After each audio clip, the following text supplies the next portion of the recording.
Cher Alexandre, Cher bonjour. Ludovic, bonjour. Chers Bonjour à tous. internautes, bonjour. Toujours pour vous parler de ce cher Antéchrist, de son avènement personnel, dans ce décor naturel. On va avoir le plaisir d'attaquer la deuxième partie après avoir clôturé la première, dont je vous rappelle la teneur. Il s'agissait d'exposer les trois principaux signes de la fin du monde. Nous voici donc maintenant en présence, dans la suite de l'ouvrage, de l'Antéchrist. C'est ça. En cette deuxième partie, nous allons étudier la personnalité de l'Antéchrist, puisque nous le rappelons, l'Antéchrist a deux significations. Il s'agit d'abord d'une organisation générale, Oui, d'un corps mystique, oui. et le second sens à y voir, c'est évidemment l'incarnation la plus proche de Satan Lucifer, qui est l'avènement, qui est la personne même de l'Antéchrist. Mais c'est une figure de l'incarnation, c'est pas l'incarnation de Satan, d'accord? L'Antéchrist, c'est une personne humaine qui est, on va dire, très satanisée dans son esprit, quoi, évidemment, quoi. Ensuite, en la troisième partie, nous allons étudier la trame de son accession au pouvoir et de son règne éphémère. Concernant la personne de l'Antéchrist, nous allons d'abord nous pencher sur la notion Ouais. d'Antéchrist, Définition. puis sur les traits généraux et particuliers qui caractériseront le plus grand des adversaires humains du Christ Jésus et de son corps mystique. Donc chapitre 7, notion d'Antéchrist. Il va nous apparaître que ce terme d'Antéchrist a en premier lieu une signification générale, puis une signification singulière et individuelle. Dans son commentaire sur les épîtres de Saint Jean, Bon-Sirvin explique que le nom d'Antéchrist vient de Antichrist. Ce terme grec, Antichristos, signifie à la fois un adversaire du Christ et quelqu'un qui veut prendre sa place, la place de loin de Dieu, se donner les mêmes apparences que lui, ou encore qui cherche à se faire passer pour le Christ. C'est donc à la fois un adversaire et une contrefaçon. Christ. Voici ce qu'écrit le cardinal Saint-Robert Bellarmin à ce sujet. Le nom d'Antéchrist signifie un personnage contraire au Christ. Contraire non d'une façon indéfinie, mais de sorte qu'il lutte avec le Christ sous le rapport de l'influence et de la dignité. C'est-à-dire qu'il est le rival du Christ, ou qu'il veut se faire passer pour le Christ, après avoir fait rejeter le Christ véritable. En grec, le mot « anti » exprime proprement l'opposition. Voici quelques exemples d'emploi de ce mot. Il y a antipalos, signifie un rival dans la lutte. Antidoton ou doton, remède contraire. Antistasis, ça veut dire locution contraire. Antiropos, équivalent. Antithéos, opposé ou égal à Dieu. Antikeir est le pouce, à cause de la place qu'il occupe dans la main, et ainsi des autres. Bien que ce mot soit ambigu de sa nature, il cesse cependant de l'être dans l'Écriture, par l'acception qu'il y reçoit. Et la question ne doit pas porter sur le mot antichristos, mais sur le sens que lui donnent les Écritures. Le dictionnaire d'apologétique d'Alès nous apprend que cette notion d'antéchrist se recoupe avec celle de séducteur, de faux prophète et de pseudo-messie. Dans les épîtres de Saint Jean et de Saint Paul, il y est question de trois types d'adversaires du Christ. Premièrement, la puissance politique s'opposant au peuple messianique et persécutrice des saints. Deuxièmement, l'adversaire religieux agissant par séduction, qu'il s'agisse des antichrists en général ou de l'antéchrist en particulier. Et enfin, de l'ennemi transcendant, c'est-à-dire Satan lui-même, dont le nom hébreu signifie l'adversaire. Alors on voit Satan, qui est le chef, l'antéchrist en tant que personne, qui est son représentant sur terre, et les antichrists qui constituent en fait le corps mystique ou l'armée de Lucifer. Tout à fait. Parce qu'il n'y a pas d'armée sans général. Le général en chef étant Satan lui-même. Donc on voit bien qu'il y a une logique, une organisation et une structure interne à cet étendard. Ouais. L'étendard du diable. Et moi, ce qui me touche aussi dans cette définition, enfin, dans cette première partie de la définition, c'est aussi le mot séduction. Et pour attirer le monde à lui, cette personne de l'Antéchrist, certainement jaloux évidemment de Dieu, puisqu'il le singe d'une manière humaine, quoi, en utilisant certainement, on verra par la suite, des moyens techniques et technologiques pour pouvoir... ça m'a fait penser, si vous voulez, à des spectacles de magie, où c'est toujours séduisant de voir, waouh, d'effarer les gens, d'époustoufler les gens avec des choses qui faire voler des gens, etc. On en reparlera un petit peu par la suite de tout ça. Mais c'est le mot séduction, séducteur, est un bon qualificatif de la personne de l'Antéchrist. Je te laisse poursuivre. Et d'ailleurs de ces hypostases, on peut dire, c'est-à-dire de ces gens qui sont inférieurs ou qui précèdent sa venue. Ouais. Certains présidents, certaines personnalités politiques et j'en passe. Il y a des préparations à ça, oui. La séduction. De mise en place. Oui. De cela, nous ne retiendrons ici que le second point, c'est-à-dire l'adversaire. D'accord. Le second point, c'est-à-dire l'adversaire religieux, l'antéchrist lui-même. Oui, bien sûr. De cela, nous ne retiendrons ici que le second point, envisagé selon sa double acception, la notion d'antéchrist entendue comme être collectif ou comme un être individuel et singulier. C'est-à-dire l'adversaire agissant par séduction, qu'il s'agisse des antéchrists en général ou de l'antéchrist en particulier. D'abord, voyons, comme annoncé, donc l'être collectif dans une première partie. L'apôtre Saint Jean dit dans ses épîtres, « Vous avez entendu que l'antéchrist doit venir. Or dès maintenant, nombreux sont les antéchrists.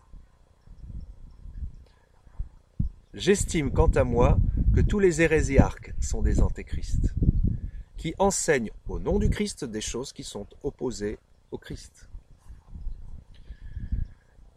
Tous ceux qui nous séduisent par une interprétation dépravée sont des antéchrists. » On peut citer Arius et Sabellius. Saint Augustin mentionne également cette interprétation qu'il approuve, tout en enseignant principalement, comme Saint Jérôme et Saint Ambroise du reste. Elle concerne la personne particulière de l'Antéchrist du temps de la fin du monde. Citation. « Le jour du jugement, car c'est ainsi que l'apôtre appelle le jour du Seigneur, ne doit pas se produire avant l'arrivée de celui qu'il nomme le rebelle, c'est-à-dire l'Antéchrist. Au Seigneur Dieu, évidemment. Le rebelle au Seigneur Dieu, évidemment. Car si on peut le dire à juste titre de tous les impies, combien plus de celui-là? Mais en quel temple de Dieu doit-il s'asseoir? Cela est incertain. Sera-ce sur les ruines de ce temple que bâtit le roi Salomon ou dans l'Église? En effet, l'apôtre n'appellerait pas le temple d'une idole ou d'un démon temple de Dieu. C'est pourquoi en ce passage, donc ça c'est dans Épître aux Thessaloniciens, donc chapitre 2, plusieurs veulent voir dans l'Antéchrist non pas le chef lui-même, mais son corps, pour ainsi dire tout entier, c'est-à-dire la multitude des hommes qui lui appartiennent, conjointement avec leur chef. Ils estiment aussi qu'il est préférable de dire en latin, comme il est dit en grec, non pas qu'il s'assoit dans le temple de Dieu, mais en temple de Dieu, ce qui n'est pas pareil. Comme s'il était lui-même le temple de Dieu qu'est l'Église. On voit l'orgueil poussé à son paroxysme. Oui, là, carrément. De même que nous disons, il s'assied en ami, c'est-à-dire comme un ami, et maintes autres locutions que l'on emploie couramment dans le même sens. Malgré les diverses interprétations de ce passage données par les pères, et que par le temple où il est dit que l'Antéchrist résidera, quelques-uns entendent les âmes des fidèles, ainsi que le fait saint Anselme, et aussi saint Ambroise dans Luc chapitre 21. Il y en a cependant un grand nombre d'autres qui entendent par là l'Antéchrist et son peuple, comme le dit saint Augustin, et d'autres entendent les églises des chrétiens que l'Antéchrist convertira à son usage. Ça, l'abbé Zars l'a suffisamment exposé dans les diverses vidéos postées sur la chaîne. Oui. Et voici que je vous envoie au milieu des loups. Méfiez-vous des loups déguisés en brebis, etc. C'est en ces deux derniers sens que Notre-Dame a dit à la Salette « Rome perdra la foi ». Eh oui, et deviendra le siège de l'Antéchrist, Rome, à savoir les locaux du Vatican et les appareils de l'administration ecclésiastique installés à Rome, deviendront le siège de l'Antéchrist, c'est-à-dire ici de la multitude des hommes unis au chef qu'elle se sera donnée ou aura accepté qui, après avoir perdu la foi catholique pour tomber dans les hérésies modernistes, se trouvera installé dans l'appareil de l'administration ecclésiastique et dans les églises catholiques, en lesquelles elle pratiquera un nouveau culte, celui de l'homme. Prédiction dont nous vivons actuellement la réalisation. Oui.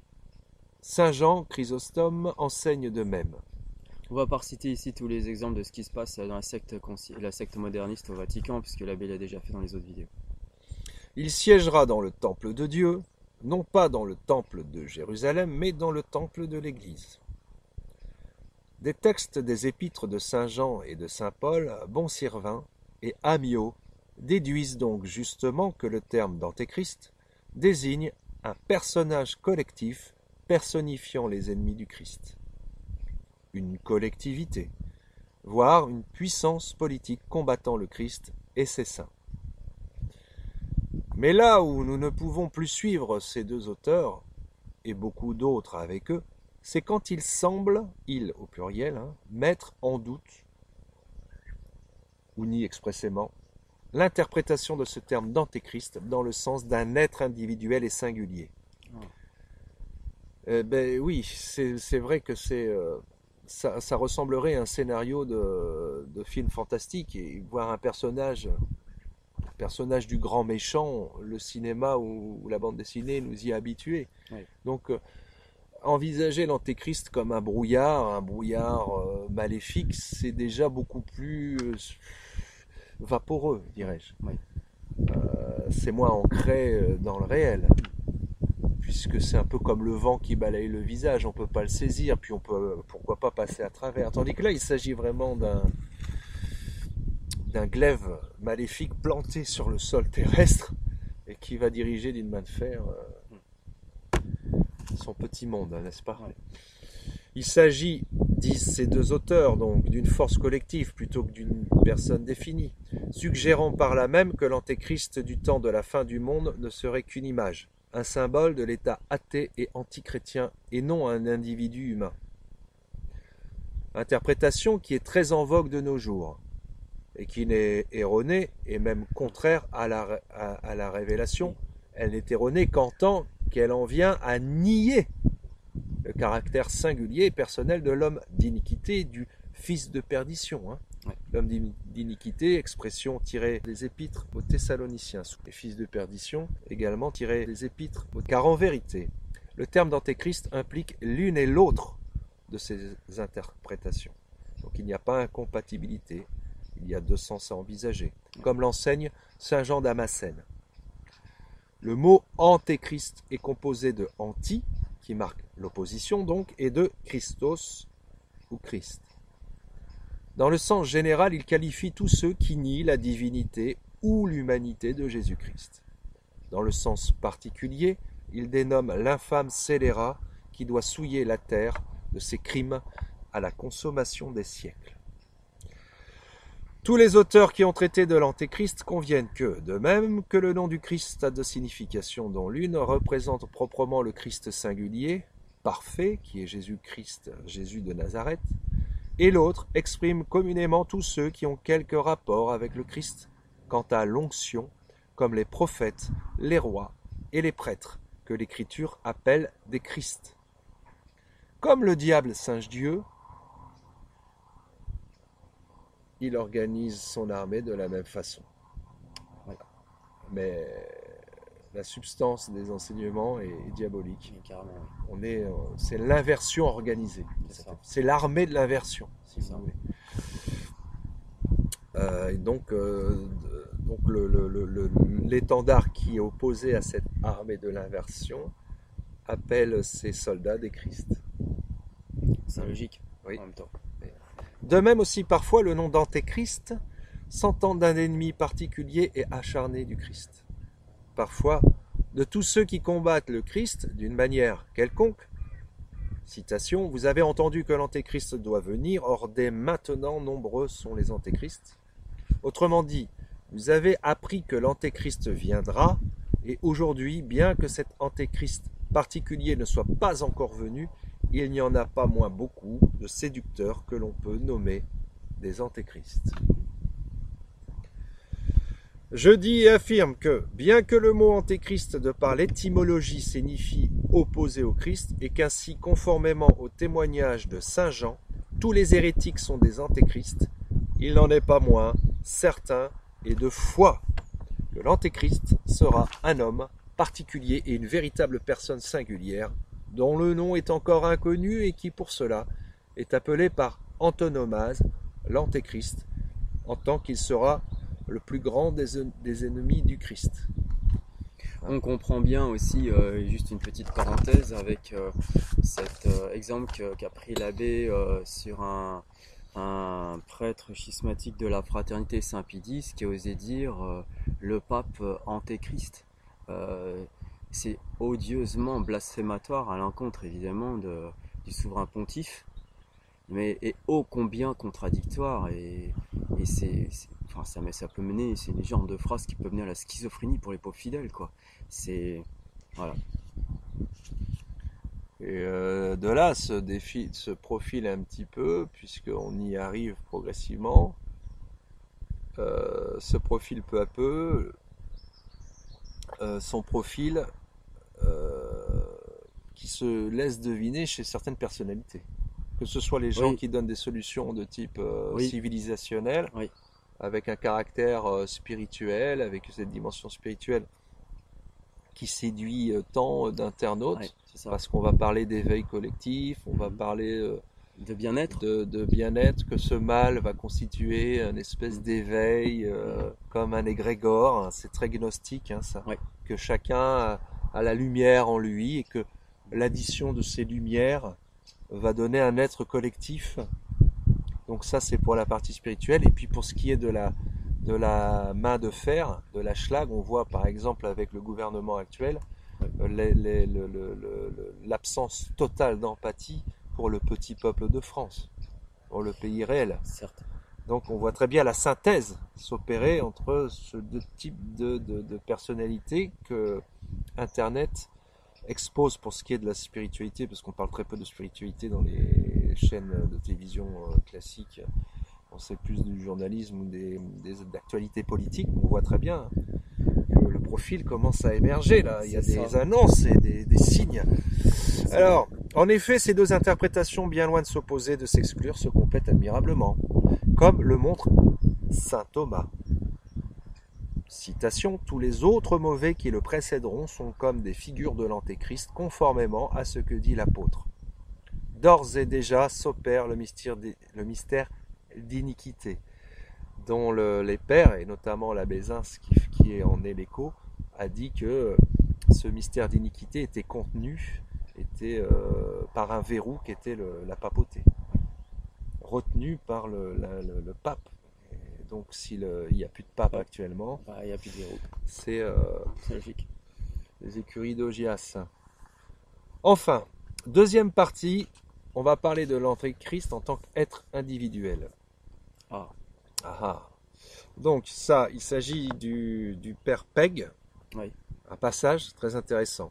Citation du père Peg. Cette remarque de saint Thomas nous explique en quel sens il est vrai de dire que l'Antéchrist peut être un terme général, s'appliquant à des individus divers et multiples, et comment cependant nous devons l'entendre au sens propre d'un individu humain qui incarnera en lui, en quelque sorte, toute la malice du démon, comme jamais aucun être humain ne l'avait fait auparavant.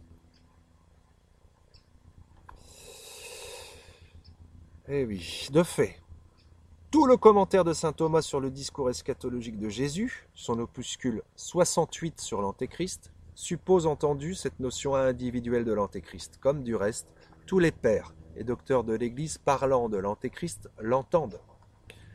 Citation, « Telle est l'interprétation et le consensus unanime de toute l'Église et de tous les pères que cite Sandérus et saint Robert Bellarmin. C'est en outre ce qu'implique le discours eschatologique de notre divin maître, ainsi que les expressions suivantes « un autre » dans Saint Jean chapitre 5 verset 43. Un autre. Un autre. L'homme de péché, le fils de perdition, cet inique dans les épîtres aux Thessaloniciens, souvent cité dans l'ouvrage. C'est fort ça, le fils de perdition, quoi. En vue de perdre toutes les âmes. Ça prouve qu'il faut vraiment un champ très élargi, une multiplicité pour préparer cet avènement de l'Antéchrist, de figures antéchristiques dans tous les domaines, qu'ils soient politiques, religieux, sociaux, etc. Ça multiplie une multiplicité de visages. Et plus il y en aura, et plus le Christ il va arriver rapidement. Surtout dans la version grecque où ces termes sont précédés de l'article « o » qui désigne toujours un être individuel et singulier. Alors je précise que je ne pratique ni le grec ni le latin, donc je peux avoir des petites des écarts de prononciation, ne m'en veuillez pas. On ne voudra pas. Un autre, donc l'expression un autre, les autre. pères assurent que ces paroles sont dites d'un antéchrist particulier. Au surplus, le Seigneur oppose ici un autre homme à lui-même. Autrement dit, une personne à sa personne, et non un règne à un règne, ni un groupe à un autre groupe. Ensuite, le Christ y dit que les Juifs recevront l'Antéchrist pour le Messie. Or, il est notoire que les Juifs attendent un personnage déterminé, singulier. Il y en a les échos sur Internet, on le dit souvent. Ouais. Prières collectives, des appels à la prière, monde, comme si le temps était venu. Ouais. C'est pas neutre. Hein. Or, il est notoire que les Juifs attendent un personnage. Beaucoup de faux prophètes avaient paru et il devait en venir encore après lui. Le Seigneur n'aurait donc pas dit, d'ailleurs dans le judaïsme talmudique, certains rabbins se sont pris pour des messies, se sont interprétés comme tels, ou annoncés comme tels. Alors, est-ce que j'ai un exemple en tête ? Non. Isaac Luria, Ben Amozeg, non. Je pense pas, c'est un autre. Bon, je l'ai pas en tête. Autre passage. L'homme de péché, le fils de perdition, alors sera mis à jour cet inique. Alors sera mis à jour cet inique. Toujours dans Épître aux Thessaloniciens. L'apôtre parle ici d'une personne déterminée et particulière, comme cela ressort des articles grecs Apocalypse o anthropos tes amartias o ouios tes apoleias. Et plus loin, bon, je ne vais pas vous le lire.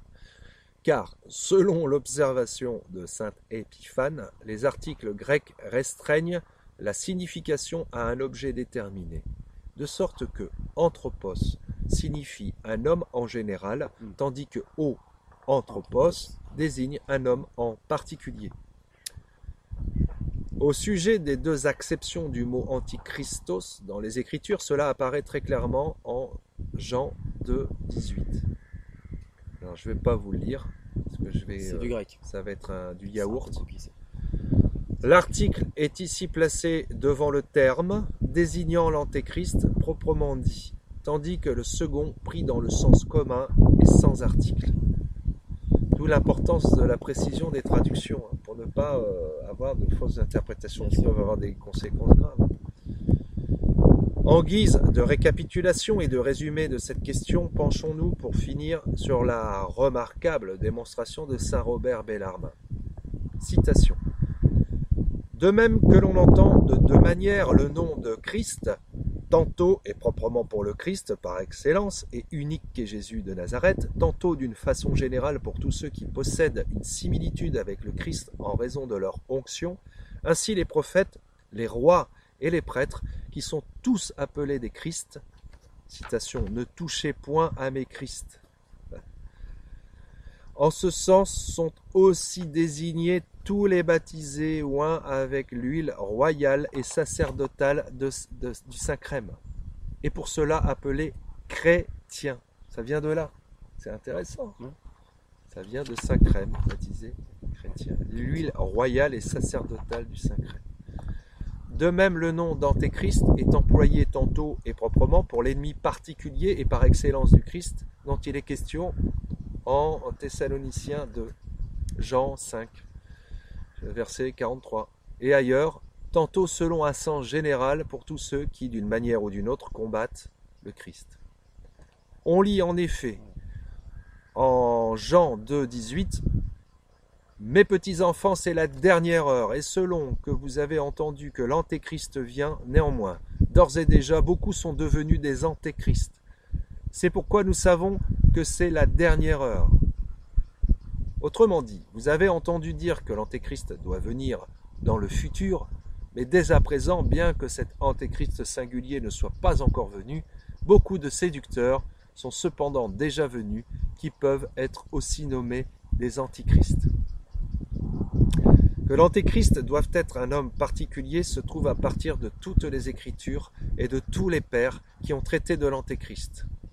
Il y a 5 lieux de l'Écriture qui en parlent. Jean 5, 43, Épître aux Thessaloniciens 2, 3 à 8, Jean 2, 18, Daniel 7, 11 et 12, Apocalypse chapitre 13 et 17. Donc tout est, il y a de quoi faire. Mais même s'il n'y avait qu'un seul texte, de toute façon, ça aurait suffi. Donc, oui.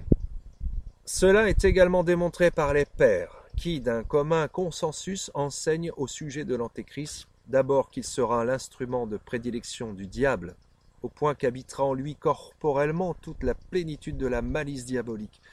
Comme dans le Christ, homme a habité corporellement toute la plénitude de la divinité.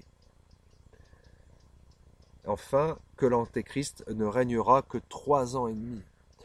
Alors, faut tenir quand même pendant ce moment-là. Ah oui, on se dit que si ça nous a été précisé, généreusement précisé, c'est que ça donne aussi la notion de l'épreuve et de la durée de l'épreuve. Oui. Ce qui peut avoir un certain impact psychologique en se disant ça va être court, mais ça sera long, mais ça aura une fin et on sait à peu près l'échelonner dans le temps. Puis bon, le bon Dieu, il nous laisse pas tout seul face à l'Antéchrist. Il va faire venir Saint Enoch et Saint Élie pour justement nous galvaniser dans la foi et pour nous aider à tenir bon. Ouais. Pendant ce temps-là, pendant ces 3 ans et demi. Par le fait même, ils enseignent, les pères, que l'Antéchrist doit être un homme singulier et unique. Voilà. Alors il y a tout un tas de Saint-Ambroise, Saint-Jean Chrysostome. Ouais, c'est bien de citer les pères. Saint-Augustin dans la Cité de Dieu. Saint-Jean Damascène. Oui. C'est ça, Saint-Grégoire le Grand. Et enfin, voilà. Donc vous voilà suffisamment informé de cette réalité annoncée. Donc c'est 2 fois. C'est pas une opinion, voilà. Non. C'est 2 fois. Nous verrons dans le chapitre 8 les traits caractérisant la personne de l'Antéchrist pour vous permettre d'en définir les contours. Voilà, merci à vous. Merci Alexandre. Merci à vous tous pour votre patience. Et puis à très bientôt si Dieu le veut.